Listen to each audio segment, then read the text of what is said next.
So guys, ito yung first in, first out. So yung may una kong item na ang date niya is November 2026, no?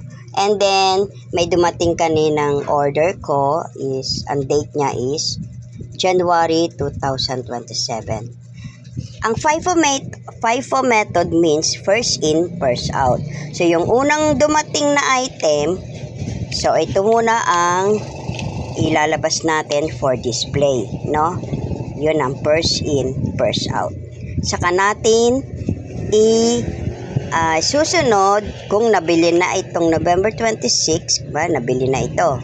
And then, saka lang tayo maglalabas ulit for display yung susunod na item na January 27. Yan po ibig sabihin ng first in, first out. So, yun lang guys. Sana may natutunan kayo tungkol sa pagtitinda. First in, first out. And then, isusunod natin yung next delivery. Pag naubos na yung unang item na dumating. So, yun lang guys. Bye-bye! Ito guys, dumating na yung order kong balloons. Yan. 500 pieces. Kasi marami naghahanap nito eh. 500 pieces. Yan guys. Ang kuha ko lang to sa online is 118.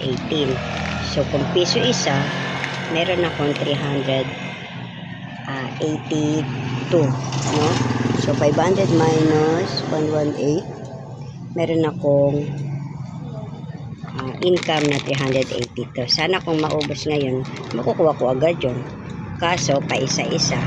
Hintay-hintay lang tayo kung hanggang kailan maubos. Diba yan guys? Additional income balloon.